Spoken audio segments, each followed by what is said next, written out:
కొన్ని సందర్భాల్లో మనం పిచ్చోడని వాగుతూ ఉంటాం, మాట్లాడుతూ ఉంటాం. మన దగ్గరలోగా ఉన్న వారిని, మనకు దూరంగా ఉన్న వాళ్ళని కూడా పిచ్చోడు, ఇది పిచ్చోళ్ళని ఏడుతందుకు మాట్లాడకండి అంటూ ఉంటారు కొందరు. కొన్ని ఊర్లో వెళ్ళినప్పుడు అది బాగానే ఉంటాడు, మంచిగానే ఉంటాడు, అయినా సరే పిచ్చోడు అండి వీడితో మాట్లాడకండి, వీడు పాస్టర్ ఎందుకని మాట్లాడుతూ పిచ్చోడు అండి ఆడు అంటూ ఉంటారు. దేన్ని అవును, దీన్ని బట్టి చూసి ఎలా మాట్లాడతాం? వారి యొక్క ప్రవర్తన, వారి ప్రవర్తన మెయిన్. ప్రవర్తన ఎలా మారుతూ ఉంది అతనిది? ఒంటరిగా మాట్లాడడం, ఒంటరితనంగా ఫీల్ అవ్వడం, ఏదైనా జీవితంలో జరగకూడని సంఘటనలు జరిగి ఉంటే దాన్ని మాటి మాటికి గుర్తు చేసుకుంటూ డిప్రెషన్లోకి వెళ్ళిపోయి అలా ఉన్నోడిని పిచ్చోడంట. మరి ఈ పిచ్చి ఎలాగొస్తుంది? పిచ్చి ఎందుకు వస్తుంది? ఆలోచించారు, పిచ్చి ఎందుకు వస్తుంది? ఈ పిచ్చి ఎందుకు వస్తుంది? పిచ్చి మెంటల్ అంటాం కదా, మెంటల్ ఎట్రా నీకు అంట. మెంటల్, ఈ పిచ్చి మెంటల్ ఎలా వస్తుంది తెలీదా?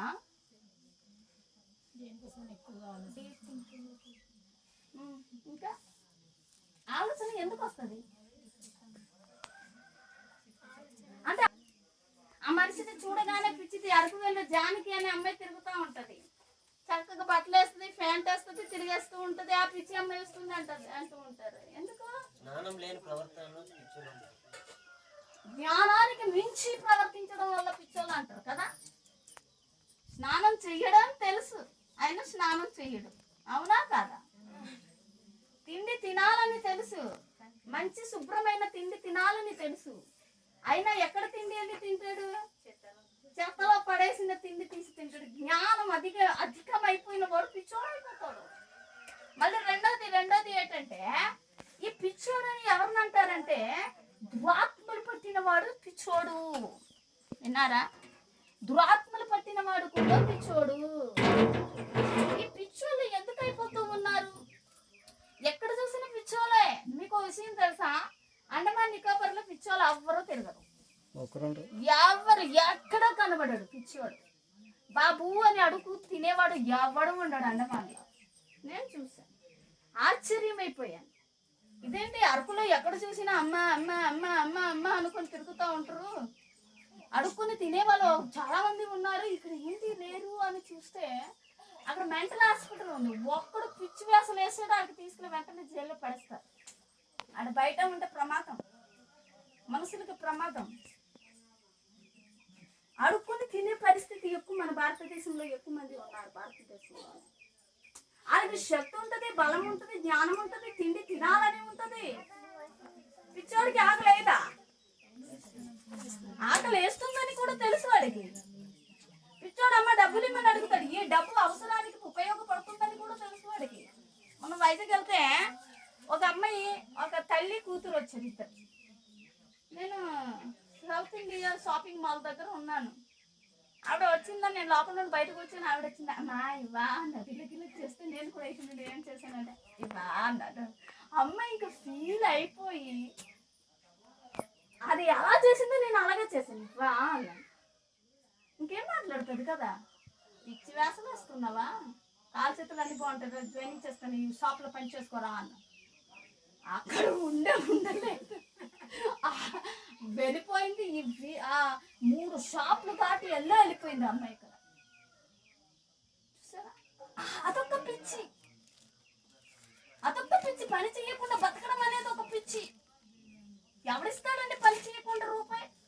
మనకు ఎవడైనా ఇస్తాడా? అమ్మా బాబు అని కాలు పట్టుకున్న 10 రూపాయలు ఇచ్చే గతి లేదు.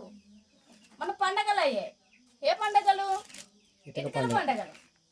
ఇటుకల పండగలకి గేట్లు వేసేస్తూ ఉండే. ఆడకు 10 రూపాయలకు నిర్వచనం అర్థమైంది కదా. పిచ్చోళ్ళంటే ఎవరు? మాట్లాడండి. పిచ్చోళ్ళంటే ఎవరు? జ్ఞానానికి మించి ప్రవర్తించేవాడు, దురాత్మ పట్టినవాడు. వీళ్ళిద్దరు పిచ్చోళ్ళు. వీళ్ళే కాదు బాబు, ఇంకా ఉన్నారు పిచ్చోళ్ళు. ఒకసారి వాక్యంలోనికి మనం వెళ్దాం. మార్కు సువార్త 5వ అధ్యాయము, మార్కు సువార్త 5వ అధ్యాయము 1వ వచనం నుండి మనం చదువుదాం. ఎవరెవరు పిచ్చోళ్ళో చూద్దాం. అప్పుడు మనకి ఎవరికి చూసిన పిచ్చోడు ఎవడో మంచోడు ఎవడో మనకు తెలిసిపోద్ది. చూద్దాం. 5వ అధ్యాయం 1వ వచనం నుండి చదువుదాం.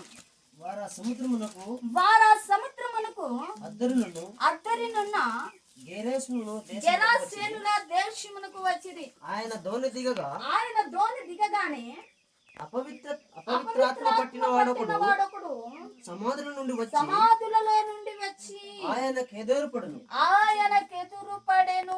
వాడు సమాధులలో వాసము చేసేవాడు. సంకెళ్లతోనైనను ఎవడును వాని బంధింపలేకపోయెను. పలుమారు వాని కాళ్ళకును చేతులకును సంకెళ్ళు వేసి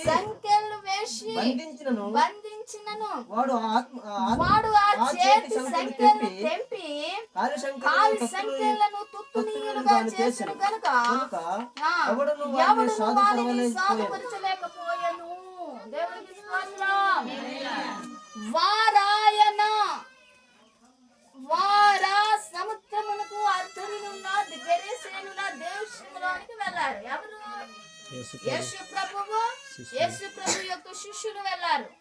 ఒక గెరాసేనుల దేశానికి వెళ్ళారు. వారు అక్కడికి వెళ్ళినప్పుడు ఆయన దోణి దిగగానే ఒక దేశంలో దోణి ఎక్కారు. దోణి దిగగానే వినండి, అపవిత్రాత్మ పట్టిన వాడొకడు సమాధులలో నుండి వచ్చి, ఎప్పుడైతే యేసు ప్రభు ఆ దోణి ఎప్పుడైతే దిగారో అప్పుడే సమాధులలో నుండి ఒకడు వచ్చాడు. ఎవరు వచ్చారు? ఎవరు? బైబిల్ చదివాం కదా. ఎవడు? అపవిత్రాత్మ పట్టిన వాడొకడు ఎక్కడి నుండి వచ్చాడు? సమాధులలో ఉంటున్నాడు. వాసము చేసేవాడు, సమాధులలోనే పడుకునేవాడు, సమాధులలోనే ఉండేవాడు. దాన్ని కాళ్ళ చేతులకు సంకెళ్ళు వేసిన దాన్ని తుత్తునియ్యలుగా దాన్ని ఏం చేసేవాడంట? తెంపేసుకునేవాడు. కాళ్ళకి సంకెళ్ళు వేసేవాడు. మొన్న వ్యాలీలో ఒక అబ్బాయికి తల్లిదండ్రులు లేరు. వాడు ఏం చేసాడో తెలుసా? ఒక కర్రకి మనము మంచంకి వేస్తాం కదా, అంటే ఇనుముతో రాడ్ వేసి సిమెంట్ వేసి చేసింది మంచం కిందన పెడుతూ ఉంటాం, హోల్ లాంటివి. అలాంటి దాంట్లో ఆ కర్ర ఇలా గుచ్చి మా కారు చిట్ట కొట్టినపై కర్ర ఇలా వేసుకొని బొర్ర లాక్కుని వెళ్తున్నాడు. ఎవడ్రా అరకు వెళ్ళ దొంగలకి పిలిపించారు, ఆ కిడ్నాపర్స్ కి ఎవరు పిలిపించారు, వాళ్ళకి రప్పించండి చిత కూడా వస్తాను అనుకుని తిరుగుతున్నాడు. వీధి అంత మధ్యాహ్నం అంతా అదే గోల.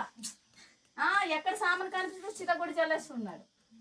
అన్ని ఎవరు కూడా పట్టలేకపోయారు. ఆ సాయంత్రం ఏమైంది తెలుసా? వాళ్ళ ఇంట్లో ఉన్న డైనింగ్ టేబుల్ తీసుకొచ్చేసాడు, సోఫా సెట్ తీసుకొచ్చాడు. అక్కడ ఉన్న కుర్చీలు కర్ర కుర్చీలు అవన్నీ తీసుకొచ్చి తగలబెట్టేశాడు. మంట కాలిపోతుంది, వైర్ అంతా పైకి వెళ్ళిపోతుంది. వీధిలో వాళ్ళకి నిద్ర లేదు, తిండి లేదు. వాళ్ళందరూ షాక్ అయిపోయి అడగ చూస్తున్నారు. ఒక గ్యాస్ బండ తీసుకొచ్చారు. చెప్తారా లేదా ఇప్పుడు గ్యాస్ పేల్చేస్తాను అంటున్నాడు. అక్కడ ఎలా ఉంటది? అక్కడ పిచ్చోడు అంటారా మంచోడు అంటారా? ఎవరాడు? మాట్లాడండి. మంచి పిచ్చోడు. పోలీసులకు ఫోన్ చేసి పోలీసులు వచ్చి ఆ గ్యాస్ బండ చూసి పారిపోయారు. పోలీసులు కూడా అక్కడ ఉండలేదు. వీధి వాళ్ళందరూ వచ్చి, రాజు ఎందుకు ఇలా అయిపోతున్నావు, ఏంట్రా నీ బాధ ఏంట్రా? ఒరే ఆ అమ్మాయికి వెళ్తున్నాడు, చిన్న పిల్లకి దీన్ని మెడ తెలుసు, ఇంట్లో వస్తువులు పాడు చేయకూడదు తెలుసు. కానీ ఆ టైంకి ఏమొచ్చింది? పిచ్చొచ్చింది. మొత్తం కాల్చి పడేసారు. పోలీసులు వచ్చారు, పారిపోయారు. నెమ్మదిగా వీధి వాళ్ళే మాట్లాడి ఆడికి ఏం చేశారు తెలుసా? చేతులకి కట్టేశారు. వెనకేసి చేతులకి కట్టేసి కూర్చోబెడితే, నువ్వు ఎందుకురా ఇలాగ అయ్యావు, ఎంత ప్రమాదం తెలుసా? అప్పుడు బండి సిగదు సమాధులలో ఉంటున్నాడు. ఇలా బంధించిన వాళ్ళు ఎవరు ఇప్పుడు చెప్పండి? సంఖ్యలతో మీరు ఎవరికైనా బంధించారు? అలాగా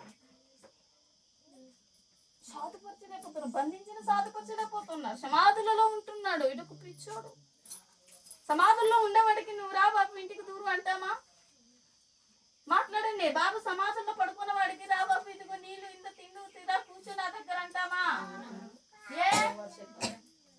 ఎందుకనము? ఆడొక పిచ్చోడు కదా. సమాధుల్లో ఉండొచ్చా? ఉండకూడదు. ఆయన ఎక్కడికి వెళ్తున్నాడు? సమాధుల్లోనే ఉంటున్నాడు. మంచోని బంధిస్తే ఊరుకుంటారా? మరి వీడికి ఎందుకు బంధించారు? వీడు మంచోడు కాదు. వీడికి ఎందుకు బంధించారు? కాళ్ళ చేతులు ఎందుకు బంధించారు? చేతులు కాళ్ళు ఏ కత్తి తీసి అక్కడ మెడకేసేస్తున్నాడు, ఏ రాయి తీస్తున్నాడు ఇసిరేస్తున్నాడు. తీస్తున్నాడు, ఏ కత్తి తీస్తున్నాడు, ఆడికి నరికేస్తాను అంటున్నాడు. ఇదొక్క పిచ్చి. ఈ పిచ్చోళ్ళకి ఎలా ప్రవర్తిస్తారో తెలియదు. వారు ఎలా ఎలా కొందరు నటిస్తారు, నటించే పిచ్చోళ్ళు ఉన్నారు. కొందరు బెదిరింపుల నటింపు వాళ్ళు కూడా ఉంటారు. పిచ్చోళ్ళు చచ్చిపోతాను, వేసేసుకుంటాను, ఇంట్లో వెళ్ళిపోతాను, నువ్వు ఈ మాట ఉన్నావు ఒప్పుకోను, ఇదొక్క పిచ్చి. అవునా కదా? పిచ్చోళ్ళండి వీళ్ళందరూ పిచ్చోళ్ళు. వీళ్ళని సాధుపరచలేకపోవడమే పిచ్చి. సాధుపరచలేము వాళ్ళని, మంచి చెయ్యలేము వారికి. వాళ్ళకి తెలియదు వాళ్ళు పిచ్చోళ్ళని. వాళ్ళు పిచ్చోళాలు, దురాత్మ పట్టిన వారు దురాత్మను వాళ్ళని బలపరుస్తూ ఉంటారు. దురాత్మలు వాళ్ళని ఎల్లు నరికాయి, ఆయనకి పొడిచిరాయి, రాయి ఇసిరాయి, ఆ ఇంటిని తగలబెట్టాయి, ఆ గడ్డి కుప్ప తగలబెట్టాయి, ఆ పెంకుతి చిదగొట్టాయి. అలాంటి దురాత్మ ప్రేరేపిస్తూ ఉంటుంది వారికి మైండ్ లో. అందుకే వారు పిచ్చోలు. ఈ పిచ్చోళ్ళు ఎక్కడున్నాడంటే, ఈ పిచ్చోడు మాట్లాడండి, ఎక్కడున్నాడు? సమాధులలో నుండి బయటకు వచ్చాడు. అయ్యగారు ఇంట్లో ఉండట్లేదు. ఎక్కడున్నాడు వీడు? సమాధిలో. ఈ రోజుల్లో చాలా మంది ఉండవలసిన ఇల్లు విడిచి ఎక్కడికి ఉంటున్నారు తెలుసా? క్లబ్ల వెంట. అదొక్క పిచ్చి. కొందరు ఇళ్ళకు ఉండడం మానేసి భార్య బిడ్డలతో గడపడం అంటే క్రికెట్కి వెళ్ళిపోతూ ఉంటారు. అదొక్క పిచ్చి, క్రికెట్ పిచ్చి. కొందరు భార్య బిడ్డల్లో ఉండడం మానేసి ఫ్రెండ్స్ తో హాయిగా ఎంజాయ్ చేయడానికి వెళ్ళిపోతారు. అదొక్క పిచ్చి. అని అనుకుంటారు, మేము జ్ఞానవంతులు అనుకుంటారు. వారిని భార్య సాధుపరచలేకపోతున్నది. ఇంటికి ఉండండి, ఎంత ఏడుస్తుంది కదా. మరి భార్య మాటకు లోపడుతున్నాడా? అందుకే ఆడేవుడు పిచ్చోడు. కొందరు బ్రాంతి చూస్తూ పిచ్చి వచ్చేస్తూ ఉంటది. బ్రాంతి పొట్టులు వదులుకోలేరు, అదొక పిచ్చి. అవునా కాదా? కొందరు ఉదయాన్నే వెళ్ళి బార్ షాప్ ఇదే కూర్చుని ఉంటాడు నిలబడి, అదొక పిచ్చి. కొందరు తాగేసి రోడ్డు మీద పడిపోయి ఉంటారు. ఎలా దొర్లుతుంటారంటే అసహ్యమైన దొడ్డికెళ్ళేసిన చోట కూడా దొర్లి దొర్లి దొర్లి అక్కడ ఉండి, అదొక పిచ్చి. అక్కడ శుభ్రంగా ఉంటే అక్కడ దొర్లుతాడా? నేను అంటాను పాస్టర్ గారికి, వీడియో తీసి ఉంచండి, వీళ్ళకి పోయిన తర్వాత పిచ్చి పోయిన తర్వాత చూపిద్దాం అంటూ ఉంటాను ఒక్కొక్కసారి. అదొక పిచ్చి. కొందరు 24 గంటలు షెల్లులోనే ఉంటారు. పక్కన భార్య ఏమైపోతున్నా, కాలిపోతున్నా, పిల్లోడు వెళ్ళి గోతులో పడిపోయినా, అగి వచ్చి మంటెట్టుకొని వచ్చేస్తున్నా, కరెంటు తీగ తెగిపోయి కరెంటు షాక్ వచ్చి దగ్గర వచ్చి దూరిపోతున్నా చూడ పక్కలకి. అదొక పిచ్చి. వీళ్ళందరూ ఎవరంటే పిచ్చోలు. నిజంగా చెప్తున్నాను, అవునా కదా? ఆ పిచ్చిని పోవాలంటే ఏం చెయ్యాలి? మాట్లాడండి. ఎక్కడ రావాలి? ప్రభు సన్నిధికి రావాలి. ప్రభువును దర్శించాలి వారు. కొందరు ఇంకేం పిచ్చి తెలుసా? అధికంగా మాంసమే తింటారు. వారం రోజులకి మాంసంతోనే తింటారు. అదొక పిచ్చి. అవునా కదా? మాంసం లేకపోతే తిండి దిగదు, సారా లేకపోతే తిండి దిగదు, బతుకు సాగదు. కొందరికి ఇంకో పిచ్చి ఏంటి తెలుసు? వ్యభిచారం పిచ్చి. ఆ అమ్మాయి చూస్తే ఆ అమ్మాయికి పాడు చేసేయాలి, ఆ అమ్మాయికి చూస్తే ఆ అమ్మాయిని పాడు చేసేయాలి, ఆ అమ్మాయికి ఆంటీలకి, ఇప్పుడు ఆంటీలకి మీద పడిపోతున్నారు పిచ్చోళ్ళందరూ. అదొక్క పిచ్చోలు. అరకువేలు ఏరియా ఎక్కడ చూసినా పిల్లలకి భర్తకి వదిలేసి వెళ్ళిపోయిన పిచ్చోళ్ళే ఉన్నారు ఎక్కువ మంది. ఈ ఏరియా కూడా ఉన్నారో లేదో తెలియదు. భార్యల్ని బిడ్డల్ని వదిలేసి ఒక ఆంటీకి ఎత్తుకుని వెళ్ళిపోయిన పిచ్చోడు ఉన్నాడు. చేతిలో రూపాయి ఉండదు, ఎలా బతుకుతానని కూడా ఉండదు. అందమైన అమ్మాయి కనిపిస్తే చాలా వెంట పరిగెత్తుకుని వెళ్ళిపోయే పిచ్చి దురాత్మలు ఇవన్నీ నీ పిచ్చోలు. ఇవేమంటారు? వినండి, ఎవరిలు మాట్లాడండి. పిచ్చోలు వీళ్ళందరూ పిచ్చోలే. మరి పిచ్చి ఏంటండి? ఎందుకంటే నాకు పిచ్చి అంటారా లేదా? సారా నువ్వంటే నాకు పిచ్చి చూసి మాట్లాడతారు. నువ్వు లేకపోతే బతకలేను, నా పిల్లలు లేకపోయినా బతుకుతాను, కానీ నువ్వు లేకపోతే బతకలేను. అదొక పిచ్చి. ఇవన్నీ ఏంటి? మాట్లాడండి. ఇవన్నీ ఏంటి? పిచ్చి. ఎన్ని పిచ్చిలు ఉన్నాయో ఈ లోకంలో. ఎంతమంది పిచ్చోళ్ళు ఉన్నారో. అమ్మాయిలు కూడా, అబ్బాయిలే కాదు, అమ్మాయిలు కూడా పిచ్చోలే. బట్టలు ఫ్యాషన్ బట్టలు వేసుకుంటారు, కిటికీల బట్టలు వేసుకుంటారు. అదొక పిచ్చి. కన్నాలు ఫెయింట్ ఎందుకు వేస్తాడు కూడా తెలియదు. ఇదంతా చిరిగిపోయిన ఫెయింట్. అదొక పిచ్చి. కొందరు అందాన్ని చూపించాలన్న వాళ్ళు. అదొక పిచ్చి. ఇంకా ఈయన కాదు, మత పిచ్చి ఉన్నారు కొందరు. మేము హిందువులండి, మత పిచ్చోళ్ళు. కొందరు కుల పిచ్చోళ్ళు ఉన్నారు. వినండి, కుల పిచ్చోళ్ళు.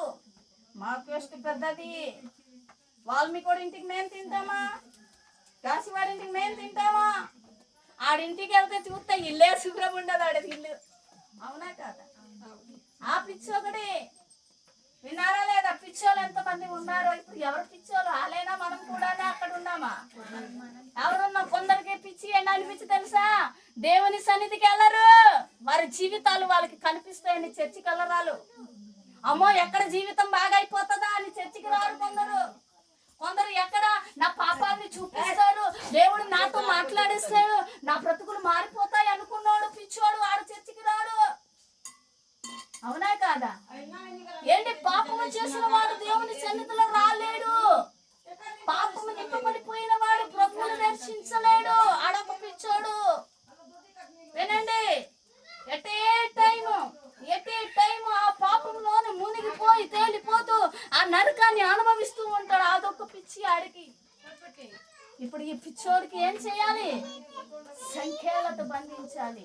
నా వైపు చూడండి, సంఖ్యలతో బంధించాలి. ఏం చేస్తున్నా? కాళ్ళకు ఏం వేశారు? గొలుసులు కట్టిన తెంపుకొని వెళ్ళిపోతున్నాడు. ఒక మాట వినండి, ఒక మనిషిని ఒకసారి చెప్పినప్పుడు మానేసినప్పుడు వాడు పిచ్చోడు కాదు. ఒక మనిషిని 2, 3, 4, 5, 6, 7, 8, 9 సార్లు చెప్పించుకుంటాడు చూడు, ఆడు పిచ్చోడు. ఒరే వదిలి రారా అంటున్నా రాడు. ఒరే చెల్లు ఉంచురా అన్న రాడు, ఉంచుడు. ఒరే త్రాగకు రా అన్న తాగుతూనే ఉంటాడు.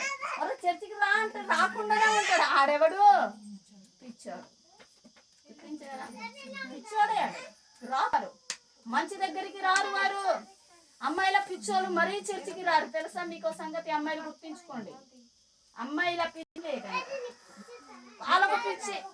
కొందరు అమ్మాయిలు అబ్బాయిలు ఉంటే చర్చి నిండి అబ్బాయిలు చూడడానికి వస్తారు, అదొక పిచ్చి. చూసారా, ఇన్ని పిచ్చోళ్ళు మన ఎదురే ఉన్నారు.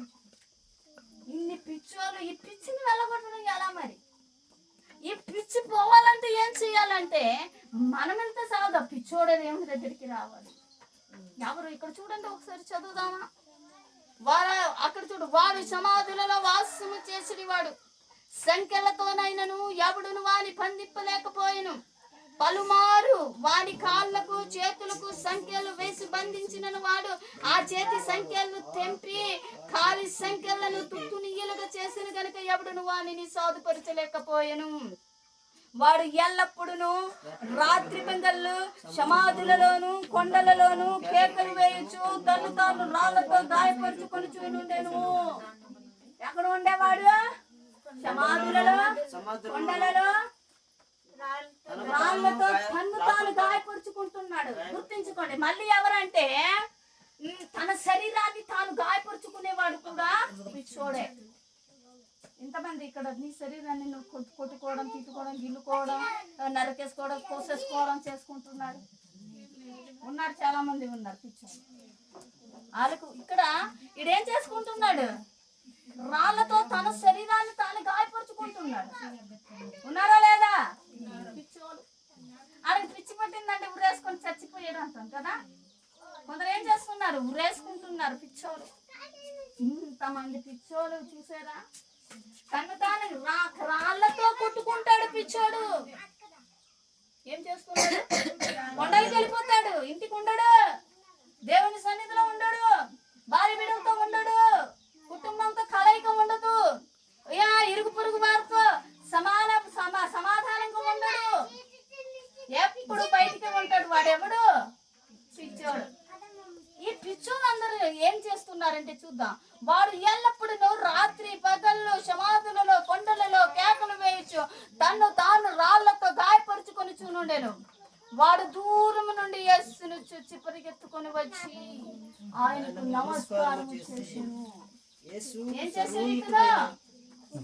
పిచ్చోళ్ళ దగ్గర నీవు నేను కూడా వారిని సాధపరచలేము.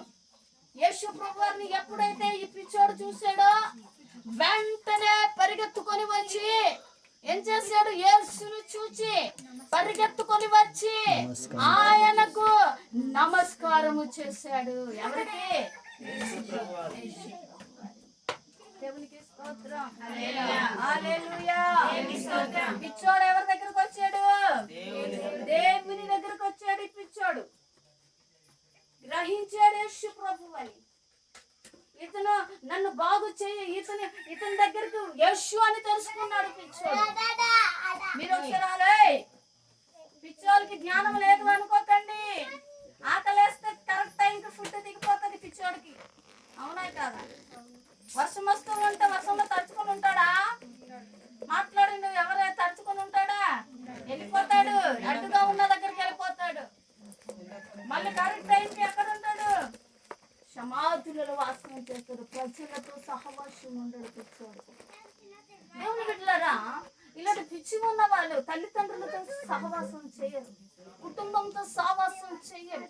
ఎప్పుడు ఎక్కడ ఉంటాడంట? కొండలలోను సమాధులలోను కేకలు వేసుకొని తిరుగుతూనే ఉంటాడు. ఒరే ఆ పక్క వాళ్ళకి ఊరే, ఈడికి ఊరే, ఆడికి ఇది, ఆడికి ఇది, ఆడికి ఇది అని తిరుగుతూనే ఉంటాడు. ఇంట్లో వాళ్ళకి సమాధానంగా ఉంచలేపించాడు.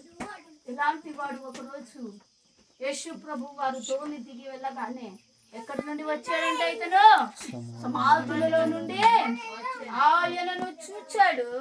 ఆయన దగ్గరికి వచ్చాడు. ఆయనకి నమస్కారము చేశాడు. దేవునికి స్తోత్రం. చేసిన తర్వాత ఏం జరిగిందంటే, యేసు సర్వోన్నతుడైన దేవుని కుమారుడా, నాతో నీకేమి? నన్ను బాధపరచుకుని దేవుని పేరిట నీకు ఆనబెట్టుచున్నానని బిగ్గరగా కేకలు వేసిండు. విన్నారా? ఇప్పుడు దురాత్మకు కూడా తెలుసు దేవుడు ఎవరు, పిచ్చోడికి తెలుసు దేవుడు ఎవరు. మరి నీకెందుకు దేవుడు ఎవరు తెలియట్లేదు? దేవుడు ఇక్కడ అంటున్నాడు, దేవుని చూచి, సర్వోన్నతుడైన దేవుని కుమారుడా, నాతో నీకేమి పని? దేవుడు ఎక్కడికి వచ్చాడు ఇప్పుడు? ఆ యొక్క దురాత్మ పట్టిన వాడు ఆ పిచ్చోడి దగ్గరికి వస్తే ఆ పిచ్చోడికి తెలిసింది ఇతను సర్వోన్నతుడైన దేవుని కుమారుడు అని. మరి నీకేం పిచ్చి ఉంది? నువ్వు మంచోడివే కదా, నువ్వు మంచిదానివే కదా. మరి మనం ఎందుకు దేవుని గుర్తించలేకపోతున్నాము? ఆయన సర్వోన్నతుడైన దేవుని కుమారుడిని ఎందుకు నువ్వు గ్రహించలేకపోతూ ఉన్నావు? అపవిత్రాత్మ పట్టిన వాడు దేవుడు సర్వోన్నతుడైన దేవుడు అంటే ఆ దేవుని కన్నా ఆ స్థానానికి